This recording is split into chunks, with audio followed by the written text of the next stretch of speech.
What's going on, guys, and welcome to another episode of Pickups. So today I'm going to show you quite a few games that I got over the last couple months or so, and we'll start off with some games I got from VG5, which is a game trading site. So the first game I have here is Time Stalkers for the Sega Dreamcast. This is an RPG. Um, I don't really care for the game all that much. It has some unique elements to it, like being able to capture monsters and have them fight for you, and they'll level up with you and stuff like that. But the problem with the game is every time you go into a dungeon, you level up like normal, like any RPG, but once you leave the dungeon, your level is reset. So when you go into another dungeon, you start off at level 1 again. I really just don't care for this because it takes away from the feeling of progress that you get in the game. So, all that progress that you made in the last dungeon just is gone after you leave. So I really don't care for that. It's an alright game, but I probably wouldn't recommend it. There are much better RPGs on the system, including like Skies of Arcadia or Grandia 2. So yeah, I'd say probably pass on this one, but yeah, here's the game, front of the case, back of the case. It's got a time travel plot to it. The story's alright, but yeah, I got this for 200 credits on VG5. So the next game I have here is MDK2. MDK2 is I want to say a very similar game to Ratchet and Clank, or the Ratchet and Clank series on the PlayStation. A lot of wacky weapons you can get in the game, although not nearly as much as in Ratchet and Clank, but still a pretty cool game. It has some puzzle elements to it as well. It's kind of a weird mix of genres. There's three characters you play as. You play as this dog, this janitor here, who actually is in some experimental rubber suit thing, and the mad scientist professor type guy here. Now, when you're playing as the professor, it's almost like a point and click game. You have different objects that you pick up that you can combine and put together to make different objects to help you get through the level. So it's almost like a point and click adventure game when you're playing as him. When you're playing as the dog, it's pretty much just run and gun. He has tons of guns. He has 6 hands. So, well, actually not 6 hands. He has, what was it, 6? No, 4 hands. Yeah, he has 4 hands, so he can hold 4 different guns at once. So you can kind of mix and match the guns that you have. So you can carry 2 machine guns and 2 magnums if you want, and shoot them all at once. So that's a pretty cool concept. When you're playing as the rubber suit man, or whatever you want to call him, it's more stealth. He has a sniper he can use, and he can also use his suit as almost a parachute, and there's a lot more platforming when you're playing as him as well. But it's a cool game. Definitely recommend this. I did a video on this a while back. You can check that out if you want. But here's the front of the case, the back, and I got this on VG5 for 350 credits. So next up, we have a game I got on a site I've never actually bought anything from. This game was pointed out to me by a fellow YouTuber named Sega CD Universe. He's found a good deal on this game, and it's called Panzer Front. It's a tank simulator for the Dreamcast. It is an import, Japanese import, but he found the game for a pretty good price, and he sent an email to me telling me about it. And so thanks for that. Good deal on it. It was $13.99, and it was brand new. So really, really good deal on that. I don't really care for the game that much. It's really not my cup of tea. It is a simulator, but sometimes it takes like 20 shots just to kill another tank, so it can get a little boring. The actual game itself, if you look at the reviews for the PlayStation version of this game, they're actually pretty good, so I guess it really depends on your taste in games. Not really my cup of tea, but yeah. So here's the front. in the back of the case. I got this, as I said, for $13.99 on eCrater.com, which is similar again, similar to Amazon or eBay. I think more closer to Amazon, but yeah, a bunch of sellers can list their stuff there, and you can buy it. But yeah, that is Panzer Front for the Dreamcast. So the last Dreamcast game I have here is Test Drive V-Rally. Test Drive V-Rally is, as you might imagine, a rally game similar to Sega Rally, or Sega Rally 2 if you're on the Dreamcast. I actually like this game better than Sega Rally 2. The tracks are a lot better, a lot more varied in this game, and I just like the environments better. I just think this game is a lot more fun than Sega Rally 2. I think it's actually a little bit easier as well, which is a good thing for me because I stink at these games. But yeah, I think it's a really good game. I would definitely recommend this if you're into rally games. I'm not a big racing game fan myself, but I actually enjoyed this game. I didn't play through the whole thing so far, but I played through the first two, not sure what you call them, like series of races, and I had a lot of fun with it. So yeah, Test Drive V-Rally. I got this on eBay for $3.94, so that was a pretty good deal. So next up is a Dreamcast accessory. I was running out of room on my VMUs, and I have about 5 VMUs and a 4X memory card, a third-party one, but I actually just picked up the official 4X memory card.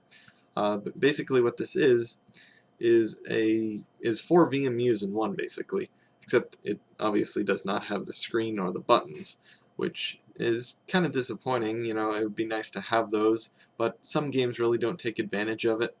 So for those games, this is really good, and it's also good for backing up games as well. So if you're running out of space on your VMU or your VMUs, this is a good thing to get. It has a button at the top here. When it's actually plugged in and turned on, you press the button and it will switch between the 4 different memory cards that are basically shoved in here, I guess. So yeah, not much else to say about it. It's a 4X memory card. I got a really good deal on it. I got it for $5.99 shipped on eBay, so pretty good deal. So next up we have this quite rare item for the Dreamcast. This is a Dreamcast PC preview disc. Now I'm really happy to have this because this is the first time I've ever seen this disc for sale on eBay. It is quite rare, and it came with the original Dreamcast magazine in the US. I'm not sure about outside the US, but I just don't see it very often at all. Well, like I said, I haven't seen it at all. I have heard of it, which is the reason I bought it. Now, this actually wasn't for sale by itself. It was in a lot with the Dreamcast and everything, but I emailed the seller and asked if he would sell it separately, and he agreed to it. So I got this for $6 shipped, so it was a pretty good deal.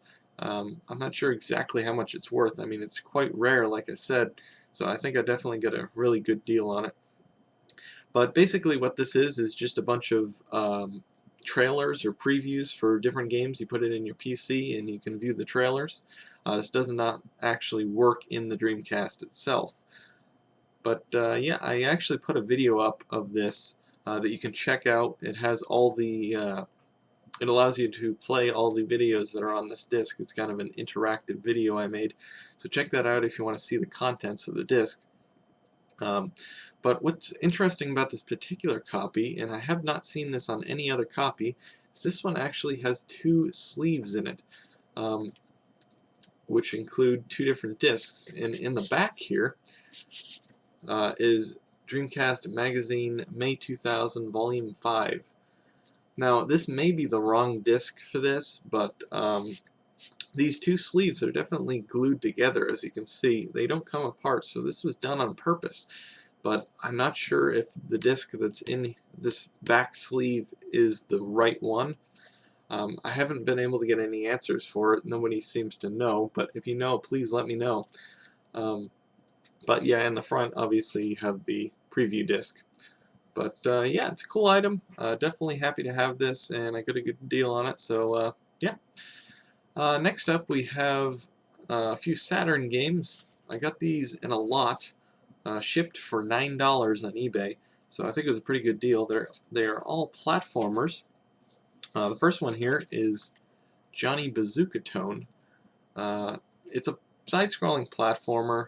I couldn't really figure this game out. I did a video on this and just kind of fumbling around with the game. I really couldn't figure out what was going on. I think it has something to do with rhythm and music, but I really don't know. I thought it had something to do with a guy named Johnny and his bazooka, but apparently I was wrong. But yeah, you go through the game, you collect these music notes as you're going from left to right on the screen, as you do with most side-scrolling platformers. But yeah, I really couldn't figure out the game. I haven't played the game since I made the first look video, so I don't know much about it. But yeah, that's the first game in the lot. The second game is Spot Goes to Hollywood. Now, this is a game based on the mascot, or the former mascot for 7-Up. And it is actually a really, really good game. Again, this is a side-scrolling platformer, or actually not side-scrolling, sorry. This is a isometric view platformer, which is kind of odd. It takes a while to get used to it because it's hard to tell where things are.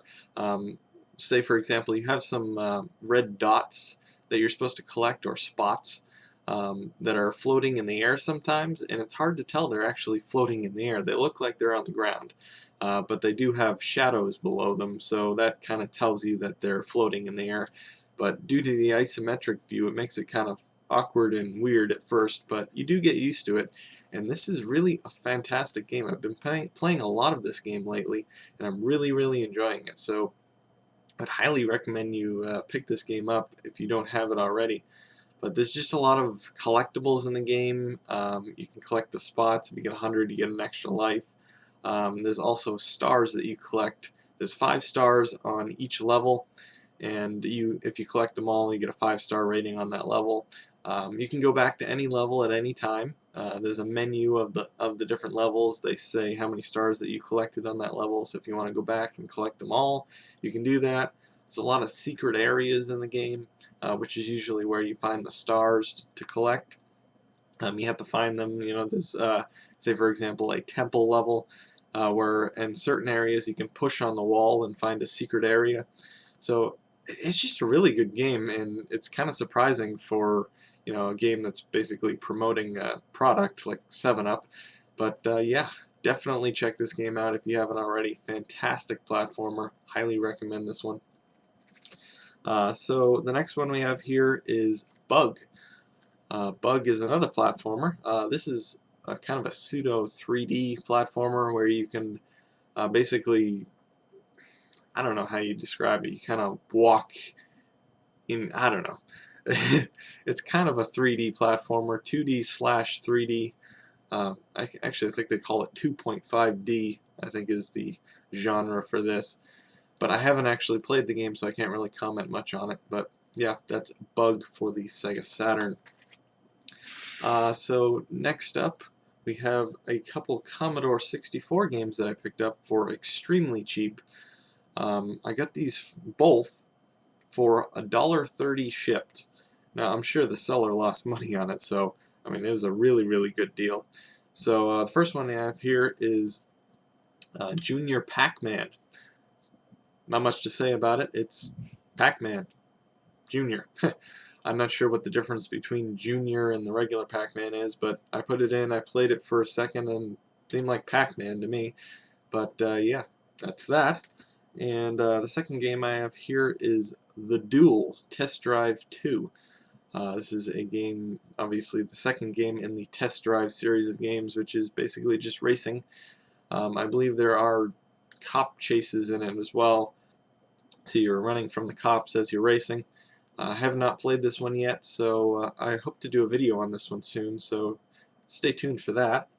But I got both of those games for $1.30 shipped, like I said, so can't go wrong for that price.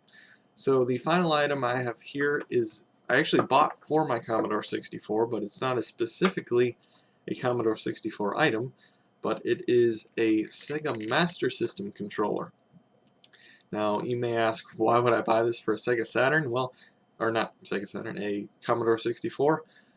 Well, because it works with the Commodore 64. It actually has the same connector as the Master System controller and Genesis controllers. You can use quite a few different controllers for the Commodore 64. I had initially thought that you could use a Genesis controller with it, which you can, but apparently it will ruin the controller port over time because it has something to do with the wrong amount of buttons.